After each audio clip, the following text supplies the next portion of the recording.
विद्यार्थी मित्रांनो, खूप महत्त्वाचे प्रश्न आपण बघणार आहोत. नंबर 1, भारतातील एकूण राज्ये किती आहेत? भारतातील राज्य विचारले आहेत तर 29 राज्य आहे. महाराष्ट्रातील जिल्हे 36 आहे. बघा, जेव्हा महाराष्ट्र राज्य निर्माण झाला होता त्यावेळेस 26 जिल्हे महाराष्ट्रामध्ये होते. नंबर 2 आहे, तिरंग्यातील चक्राचे नाव काय आहे? तिरंग्यातील चक्राचे नाव विचारण्यात आले आहे, अशोक चक्र आहे. बघा, 3 नंबरचा आहे, अशोक चक्रातील आऱ्यांची संख्या किती आहे? हा प्रश्न खूप वेळेस विचारण्यात आलेला आहे, तर आऱ्यांची संख्या एकूण 24 आहे. नंबर 4, भारताचा स्वातंत्र्य दिन केव्हा असतो?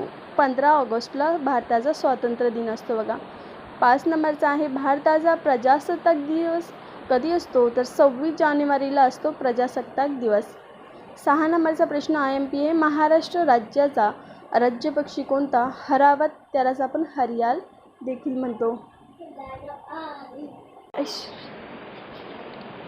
7 नंबरचा प्रश्न आहे, महाराष्ट्र राज्याचा राज्य प्राणी कोणता? शेकरू आहे. बघा, 8 नंबरचा प्रश्न आहे, महाराष्ट्र राज्याचे राज्यफूल कोणते? तर तामन, मोठा बोडारा. 9 नंबरचा आणि सर्वात शेवटचा प्रश्न, महाराष्ट्राचा राज्यवृक्ष कोणता आहे? आंबा. आवडल्यास लाईक शेअर करायला विसरू नका. धन्यवाद.